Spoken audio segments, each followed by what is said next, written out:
again, he went to jail, and unfortunately, rightfully so, right? When we start to get into weapons and everything else, you better absolutely understand your rights or how the legalities of that implement work, especially if firearm is going to be part of your personal protection strategy. Again, in our stress shooting classes, we put a lot of emphasis on understanding the legalities of what that entails, right? Because if you don't, right, there's another case in Indiana going around now, that's going through now. There's anybody heard about the older gentleman that kind of shot at the guy who was in his shed and kind of ran down the alleyway, and he kind of kept shooting at him as he went down the alleyway, right? And now, again, that's totally wrong, right? There was not lethal threat involved, right? If you, was that shed curtilage and justifiable under home or castle defense or whatever else? You're going to hear a lot of Tony terms, right, in the talk here. But, but when the guy's running away and you keep shooting at him, you can't do that, right? That's not lethal threat. You can't do that. But you can understand, it's still wrong, right? But you can understand while you get caught up in the moment, you're shooting at him, and maybe it was justifiable right there, but as he runs away, you just keep shooting, right? And even if it was justifiable to begin with, right? Again, you can't keep shooting. You can understand why you get caught up in the moment and you do that. You can't, but you can understand how it happens, right? But you absolutely have to understand. Even worse than getting caught up is if you don't understand how that's different in the first place. There's a scary number of people who don't understand that, okay?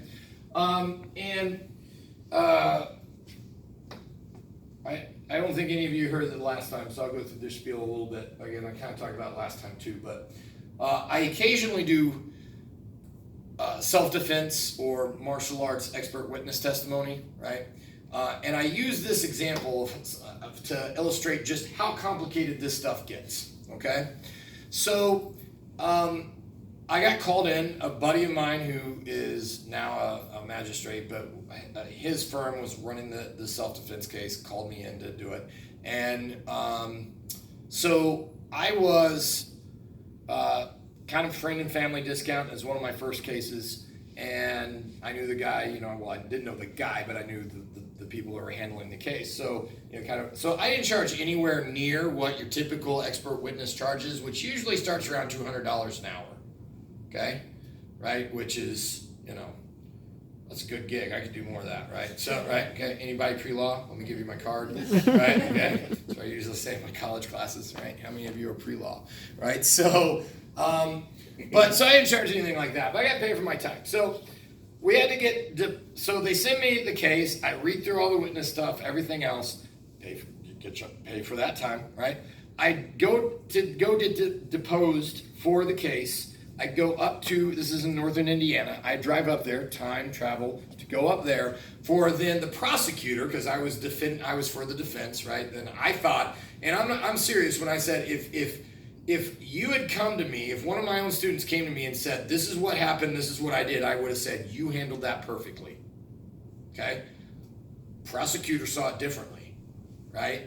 And in the interest of brevity, I won't go into the detail why, but on a break or something I can tell you. But basically, I thought it was perfect, right? So, so I go to the prosecutor. We spend 2 hours talking about what I'm going to talk about, right? So they get to ask what my opinions and credentials and blah, blah, blah and everything else. So I spend 2 hours talking about what I'm going to talk about, right? On time, okay? Then the court reporter, this is a deposition, then the court reporter sends, the prosecutor, the defense attorney, me a copy of that deposition. I don't know what her element costs, but I'm assuming that ain't cheap, right? So I get a copy that thick of those 2 hours of me talking, and then I have to read through that, right? Because if there's a typo or if there's a sentence that says, I said do and said it don't, or doesn't and said it does, that changes everything. That's sworn testimony. So if I don't dispute that, then we go on stand, I go, oh, that doesn't matter. And you say, oh, it says it does matter right here, right? And so I have to I can't change my mind. Like, well, this is what I really should have said. I don't get to do that, but I get to make sure there's no real conflict with what I said, right? So then I take time to read through what I already said about what I'm going to say. See how this starts to add up a little bit? Okay? Then we go to court. Now, all along, okay, the strategy was this. You have to get qualified as a witness, right? You don't just like, my Uncle Bob said that I did things right, okay? Right? You have to be qualified as a witness. Are you an expert in your field and everything else, right? Okay, so you take the jury out, I go on the stand, the judge is asking me questions, the prosecutor's asking me questions to qualify me as a witness. Why is my testimony relevant? If you've seen My Cousin Vinny, right, when they're asking her all like the slip differential in this transmission or stuff, I don't really know what I'm talking about there, but she did, right? That was a very Hollywood way of qualifying her as an expert witness, right, when she was on the stand, right? So I'm answering questions. I think I'm hitting this out of the park. I'm like, man, I'm gonna get it. I'm like, this is going great, right? And I get off the stand and I walk down, and the judge is like, well, he's clearly an expert in his field. I'm like, okay, let's bring the jury in. I'm gonna do this. I'm gonna get this guy off right here, right? And the judge is like, but pursuant to rule whatever, blah blah blah, point whatever, I don't see how his testimony is relevant to the case. Self-defense case. Just said self-defense expert, self-defense case, self-defense expert. How is that not? I don't know, right? The strategy all along, right, was if I got accepted as a expert witness, then I got to help the case.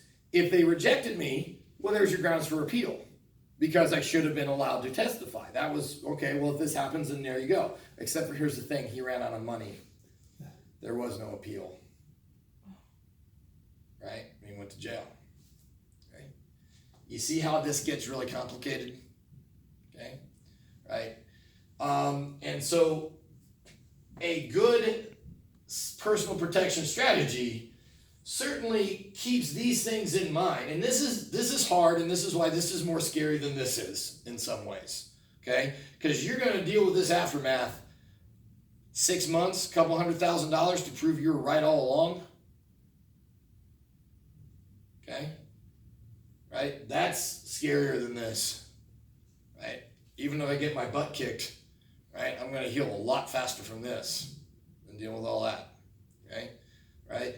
And so a good personal protection strategy really needs to take into account all of that. Okay? Now, so what would you recommend? There's so many people that carry guns, yes, and I have a feeling most of them have no idea what you just talked about. yeah, you're absolutely right about that. That's scary.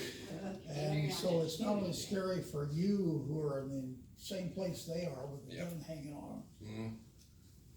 So if a guy chooses to carry a gun, then in the fire of the moment, and even if you know all of that, I guess I get a little bit, how in the world do you interpret it all and make a quick decision? So one of the things we talk about in our FAST class is that knowledge that you know in advance is admissible in court. Knowledge after the fact is not, right? So for example,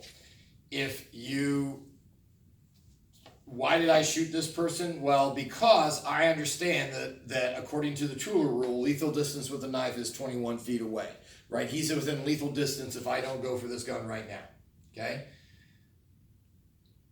The hard part is a lot of people, and law enforcement especially, make intuitive, or they might make informed decisions, but they aren't necessarily great at articulating why I felt like this was the right call. Well, why? Because it was almost subconscious, and it was probably grounded in some pretty good thinking, right? But we aren't good at articulating, right, how or what that thought process was, okay? And so, but knowledge ahead of time, right, is I knew he was too close, I had to shoot him, okay?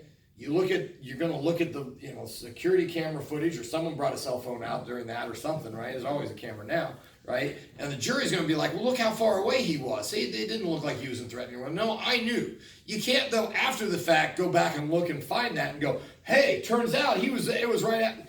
You can't claim that, right? So education ahead of time is very important, and you're right. No, most people have not done that. Okay, but here's the other part, is going back to being able to at least articulate what subconsciously or intuitively hopefully you still made the right decision or can at least justify. And again, this is, I think it's in this book, but it's in one of Rory's books. But he does, again, he has a lot of books and they all are on the same field, but he does an amazing job of not being too redundant from book to book. So, but anyway, if you're ever in one of these situations, shut up and lawyer up. Okay?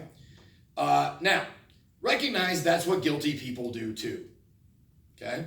So, and realize also that the law enforcement who gets there, their job is to actually investigate and gather information. Okay? So they're going to try to get you talking, right? And, you know, it's very easy, right, to waive your right. Just the famous Ron White line is absolutely true. I had the right to remain silent, but I didn't have the ability. Right? No truer words have been said in comedy, right there. Okay, so lawyer up and stay lawyered up. Right? The lawyers or the law enforcement's job is to try to get you to keep talking, and you can, you know, well, I don't want to talk until I get my lawyer here. But, well, you know, well, we're just trying, yeah, I know, and he came at me with this and everything, but I don't want to say anything, right? And, well, are we just trying to, I know, and everything, but it was and this and that, but I don't want to say anything, right? So, again, you can really kind of, you know, mess yourself there. Couple reasons. One is when you're adrenalized, your memory goes out the window, right? So you will be able to remember things a lot more, like 24 hours later, right? Things a lot more clearly. It seems counterproductive, but truly it is, because you have that adrenaline going on and everything else. You're going to remember things a lot more clearly, not perfectly, because adrenaline can do some crazy things to you, right? But you're going to be able to remember things a little bit better later. So you're going to be able to make a better statement, okay? And then two, again, you have a chance to not make up, but hopefully be able to articulate why, why did you know that this was going to happen? Well, I just had a feeling, right? Well, why'd you have,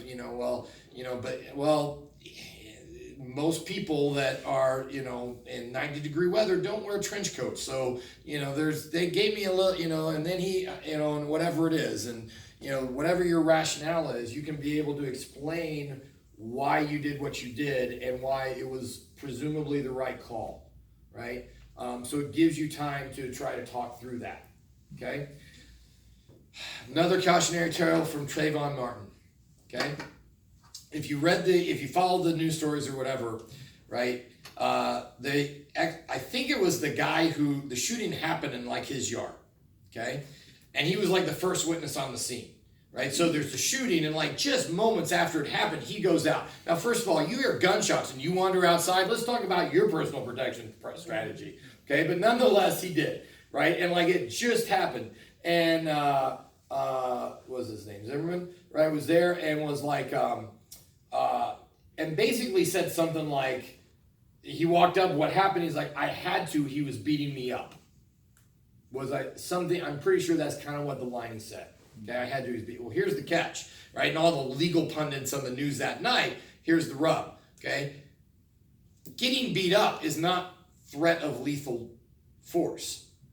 That is not a justification for lethal shooting, for bringing lethal force, right? You don't get to, if it's a normal scuffle, like again, most people think of social violence, you don't get to bring a gun to that party, right? Unless there is threat of lethal force against you, and, permanent harm, whatever else. Okay, so that wasn't a claim to self-defense. That was actually a win for the prosecution. Okay, now again, whether that was a justified shooting, whether that was right, whether there's some other stuff racially and everything else going on that should or should not going to have that conversation. But my point is this: it would really, really suck if the rest of your life, whether you spend time behind bars or not, or whatever else, is dictated by, and the moment after the most traumatic experience of your entire life, of taking another man's life, if a minute after that you didn't phrase it, well, he had the means, the ability, and the opportunity, and expressed the intent to kill me, therefore I was legally justified to shoot him back. Instead, he was beating me up. it really suck if you phrased it wrong and the rest of your life you paid for that. So shut up. Okay? This is Rory Miller's line. I highly recommend you take it. Write this down and put it in your wallet so you can't, if you need to remember it. I will cooperate fully in the presence of my attorney. Okay? That says you will cooperate at some point. I will cooperate fully in the presence of my attorney, but I'm really afraid of the civil suit. So I don't want to say anything now. Okay? Because A, you better be. Okay? Because again, keep in mind, we're really talking about legalities. We've really only talked about the criminal side. We haven't even talked about the civil side. Okay? Right? The other part to that is there isn't a cop around that also doesn't understand or appreciate that.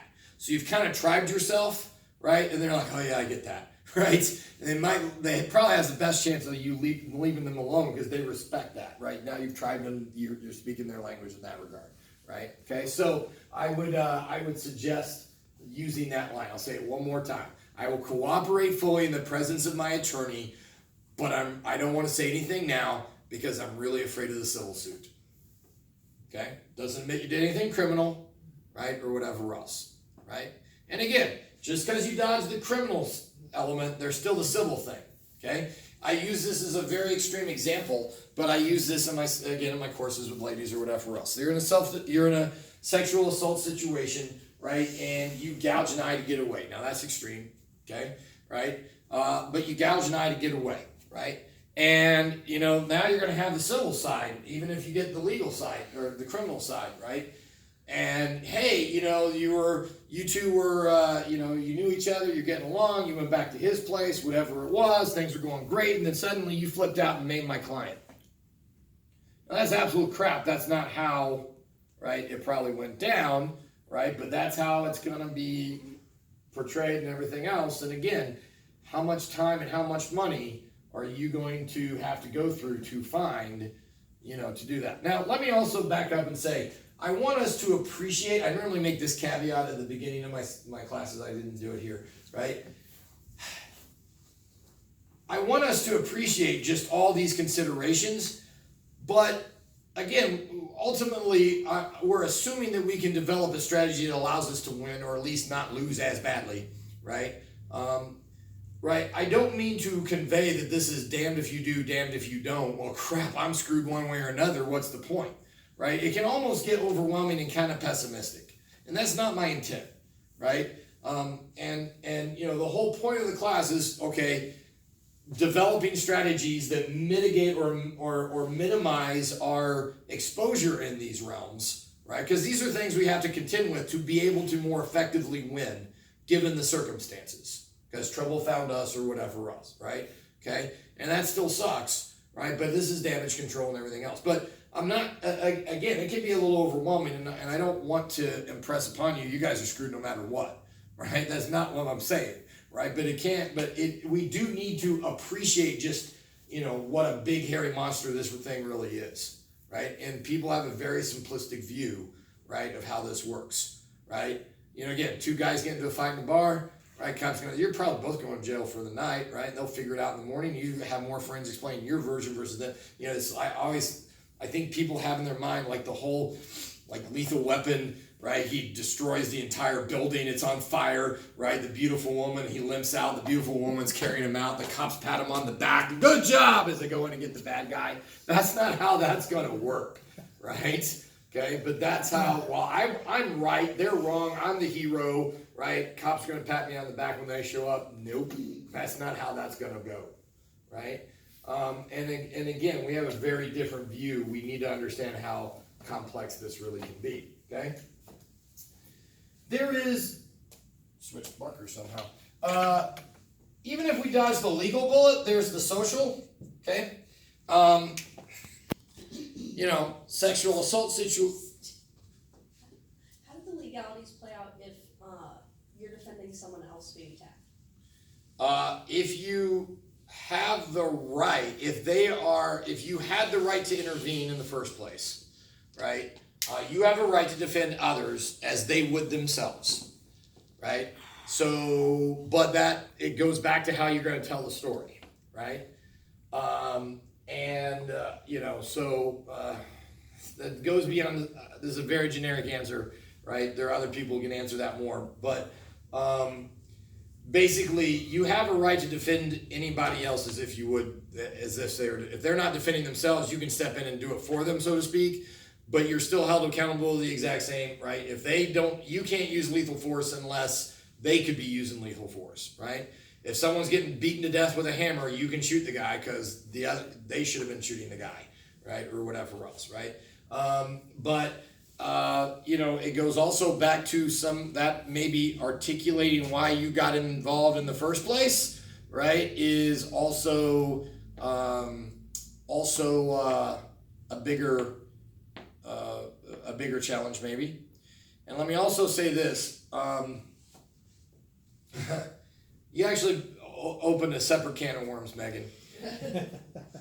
One of the big things in college campuses now, the buzzword is bystander intervention. That's the big thing. There are various programs or whatever else, right? There was a study a few years ago that came out. It came out in Canada. It was this amazing groundbreaking study. Like it changed, it like rocked everybody's world. It said that women that actually took a self-defense class were less likely to be attacked. People freaked out about that study. Okay? Some people attacked it as being victim blaming.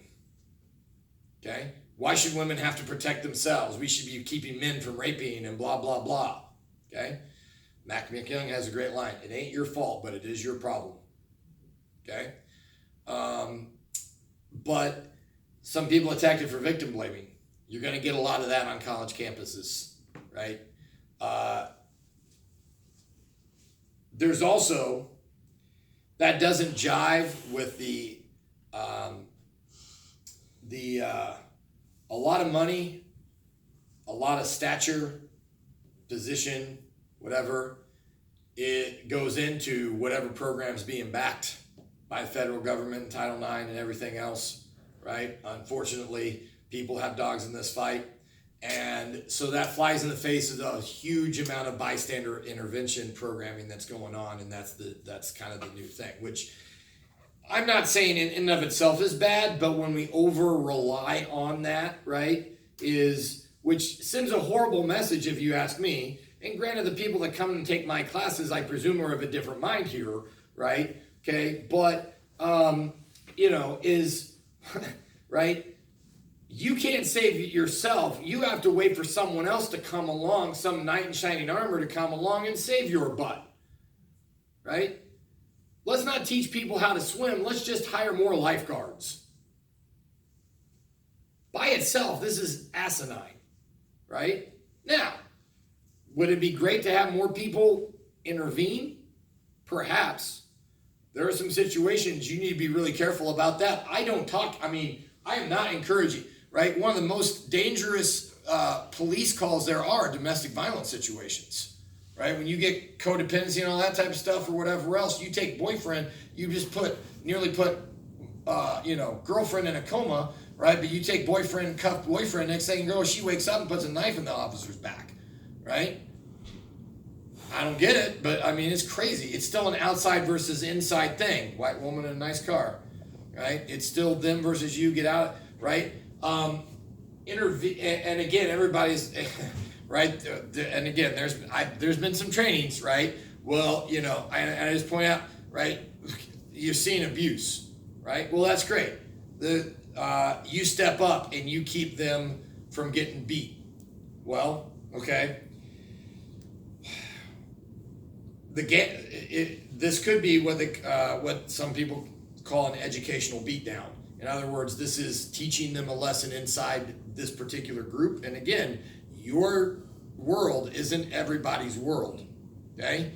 He broke the rules, right? Snitches get stitches, whatever it is, right? He broke the rules, he's getting a lesson. You try to intervene in that, the entire group is going to turn on you. Okay? Do you stop a woman from getting beat up, right? You feel good about yourself. She still goes home with him that night. You've emasculated him even more, which is probably one of the reasons the D-bag's beating on her in the first place. She's going to get a worse beating at home when you're not around. Do you really help that situation? Hell no. Right? I'm not saying you get again, you're at a party, you see someone slip someone something in a drink, well, hell yeah, intervene. Right? I mean, there's certain situations. But bystander intervention is dangerous as hell, right, to your own safety. Right? Police. Yeah, and call the police. And quite frankly, it's not your job, right, in a lot of cases, okay? And I know that's really tough, because if I saw a woman getting beat on in the middle, leaving here, going to the school, someone on the sidewalk, I'd have a real hard time not doing something, okay? But, man, it's a can of worms, okay? So I know that wasn't exactly your question, but it's worth pointing out that you get that a lot, especially in college campuses or whatever else, right? And the bystander intervention is the big thing. And it's part of it, but again, it's taking the extreme or whatever else. Going back to that, right? And anyway, all right, that's a little tangential, but I could go off on that study and the arguments are for or against that. Like I go on that again. One of the things, you don't have to physically intervene in a situation. If you see something going down, you can holler. Yeah. You can dispatch, you can do something. Yeah, until again, like I said, sometimes that turns attention on you, right, and everything else. So I mean, yeah, it's risky, but yeah, you're right. There are other ways, and there are ways to do it more skillfully than others, but it is still a very dangerous situation, right? So again, people don't underappreciate that. They think that again, if I'm being a good guy, it's all gonna they're gonna the lady getting beat on is going to thank me and everything else. And that's not how that works. Again, you have there are different worlds out there. Okay?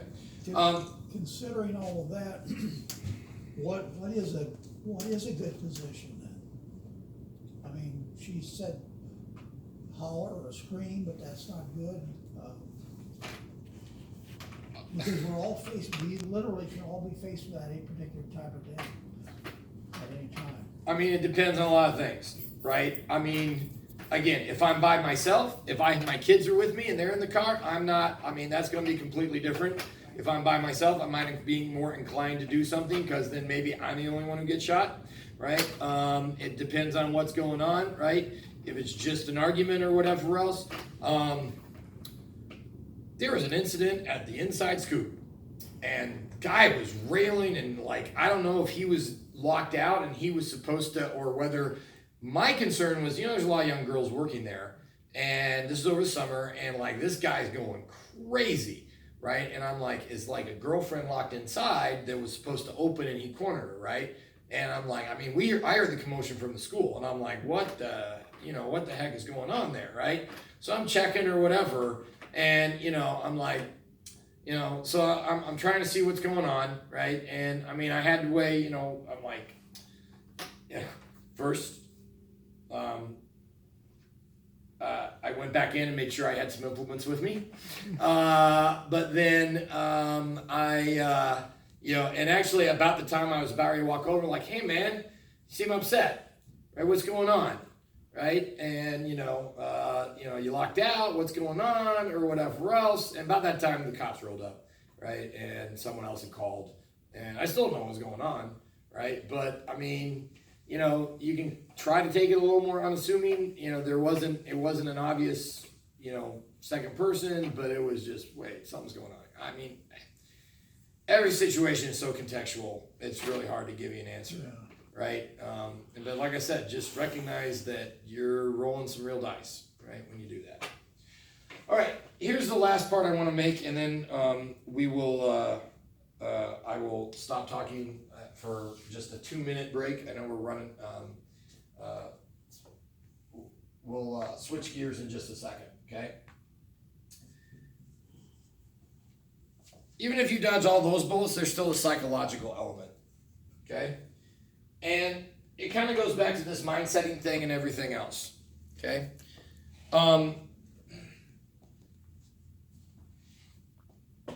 there's another good book called On Killing, Cost of War in Society, Dave Grossman. And one of the gist of the book is that throughout history, one of the biggest problems the military has had is getting their people to kill the other side. Something like, prior to Vietnam, something like 85-90% of all munitions was fired other than at the enemy, right? They did tests of weapons at Gettysburg, and like only 1 to 2% of all the weapons were actually fired more than like one time. In other words, everybody's going through the motions but not actually shooting the other side. Because people have an innate resistance to killing or maiming another human being. And that's not necessarily a bad thing, okay? And so there's a lot of self-defense, martial arts advice out there, and, you know, gouge eyes and do that, and I use that example, extreme or whatever else, right? But the problem is, like, from a self-defense, from a tactic standpoint, that'd be really easy. They come up, grab you one way, reach out, gouge an eye, right? They come you some other way, turn around, gouge an eye. They grab you from behind, right? Reach behind, gouge them in the eye. Class over, course over, go home, right? Problem is, you go to jail, right? You probably get sued. You'd be socially stigmatized. You'd be psychologically traumatized if you ever brought yourself to do it, and most of you wouldn't, okay? A long time ago, there was a talk at one of the campuses that we did that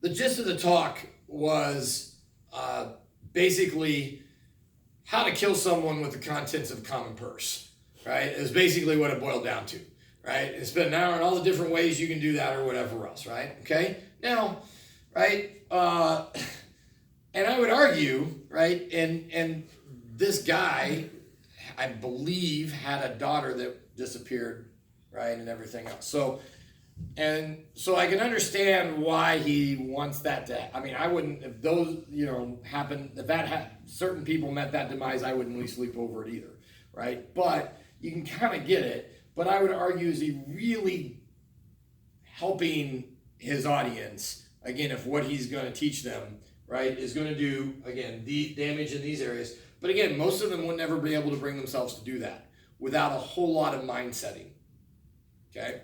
Rory Miller talks, again, and this is extreme examples, but for more for law enforcement, they're going to be dealing with these situations more than other people, but someone comes running at you a knife. It's a grown man. Can you shoot him? Assuming you have the means and the ability and everything else. Most people say yes. What if it's a 12-year-old boy? What if it's a pregnant woman? Was a woman with small children, right? What if it's a mentally handicapped individual? Can all those people slice your throat with a butcher knife? Absolutely, right? Okay, but you know, some ways differently, doesn't it? Right? That scenario. What if everybody has their cell phones out? Whoa. Right, that's the one. I'm like, yep, shoot him, yep, shoot him, yep, shoot him, yep, shoot him, cell phone, ooh, right? That's gonna be tough, right? Might be easier just to stay there and get stabbed, right? So, right, so, and again, those are extreme examples, but this goes back to my point that you have got to do some mind setting. You have to decide what you're gonna fight for. You know, someone comes for the kids, it doesn't, you know, you do anything to my kid out, then, you know, we'll ask questions later, that type of thing. But you have to decide where those lines in the sand are for you, right? And you have to have mentally, because look, if you are having a moral, or if you're having mental dialogue and having this moral crisis in the middle of this situation, it's too late, right? Not pleasant things to think about, but you have to have come up with some ground rules of engagement, so to speak. Right? What is going to be, what is worth it for you and everything else. Because if you haven't, right, this is why people freeze a lot. Okay? It's because they haven't again, it's kind of morbid to dwell on all these scenarios, but you have to kind of think some things through. You have to have this mental rehearsal, okay? And stuff like that. Okay, I've been going for a while, and we're scheduled for 11:30, but it says Q&A time after. So the next part, I'll give you like a couple minute break. And then my other goals for today is, again, there's a lot of advice out there that you guys are told what to do, not to do, you know, things like that. Talk on your cell phone. Don't talk on your cell phone. I certainly have my list, but over the break, think of a couple things that you've talked about. If you got to go, if you're unplanned, that's fine. But I want to spend a few minutes going over those questions and whether that really makes sense or not based on some other things, right? If you can't come, I've got a few of my favorites that we can talk about too, okay? But let's take 2 minutes and take a quick break and we'll come back and do that. Thanks.